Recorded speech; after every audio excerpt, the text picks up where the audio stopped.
Hello, everyone. Today we're doing a coronavirus self-resonance video from Sarah Payton's Coronavirus Book Closet. And today the requested topic is anxiety that won't let go. You do your self-resonance, you hold yourself with care, you're gentle with yourself, and still this incredible anxiety is running through your body like a 1,000-watt live wire that won't let go. Oh, so the very first thing we want to do is be as gentle as possible with our whole being in response to having anxiety that won't let go. And we want to say to ourselves, um, Sarah, do you need acknowledgement that this anxiety won't shift and that it almost is like a cycle that just keeps getting worse and worse? Like the anxiety makes you anxious, and the anxiety about the anxiety makes you anxious, and the anxiety about the anxiety about the anxiety makes you anxious. So just holding the whole self, like, of course, this is difficult to be trying to function with a live wire of anxiety running through your body. So just very, very responsive, sweet care for our funny little beings that get so anxious. And the next thing that we want to try is a little bit of visualization, which is, if you know the word swaddling, where you take a baby and you very carefully and softly and snugly wrap the baby in a blanket so that the baby has this sense of being contained and held. And then, of course, if they stop crying and they calm, then you know that it's a good swaddling. And so just imagine yourself with the softest and most responsive and snug of energetic blankets that you just begin to kind of wrap your whole core in, so that this live wire of anxiety starts to have some insulation around it that allows the energy, even you can even allow the energy to pour out of the top of your head instead of having, its effect on the cells of your body. Just allowing a channel for this incredible life force of love and care and worry and panic and bewilderment and shock and dissociation and pain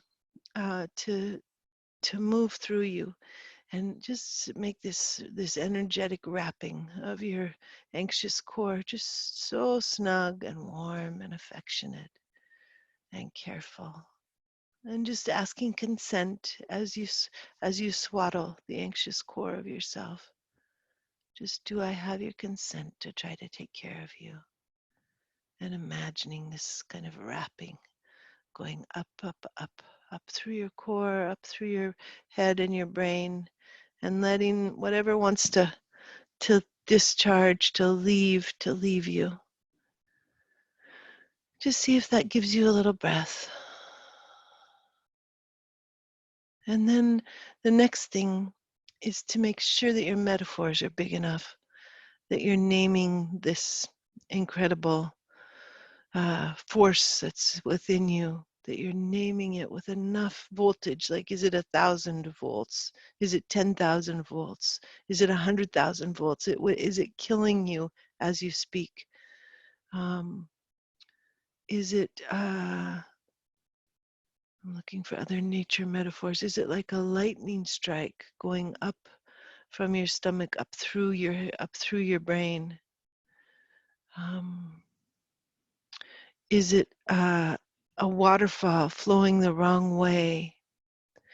Is there a great sense of something wrong? Is it like the oceans are evaporating out of their ocean seabeds, and all of a sudden there are no oceans in the world's ocean beds?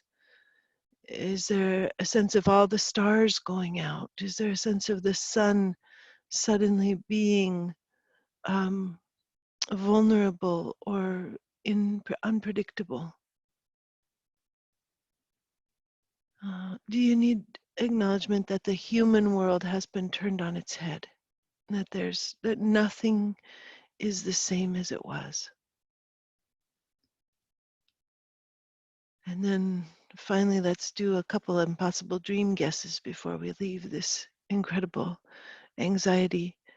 Would you love to be surrounded by people who have this same anxiety but can contain it, that they have been living with it, they know how to live with it, they know how to live well with it, and that they come and they stand very close to you? Part of this impossible dream guess is that there is no social distancing. And they come and they stand very close to you. And there they are. And they're teaching your body how to let this energy move through without harming you.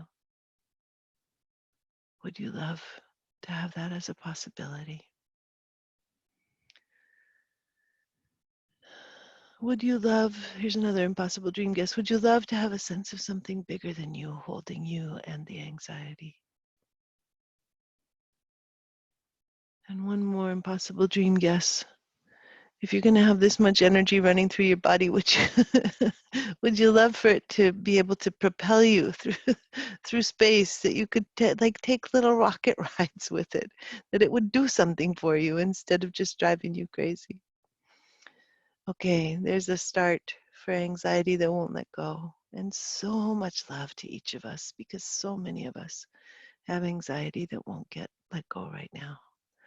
And just holding it kind of as a manifest. Oh, I have a last thing to make sure that you don't have a contract to love with your anxiety. It would sound like this: I, Sarah, solemnly swear to my essential self that in order to love as fully as I can, I will be so anxious about the world and everyone in it, no matter the cost to myself. And just check for that vow, because you get to differentiate love and worry. You get to differentiate love and anxiety. And you get to have the two be separate. You get to love all you want. You get to be anxious if you need to be anxious, but they aren't the same thing. So you can let go of those contracts if you have them. All right. I look forward to being with you tomorrow.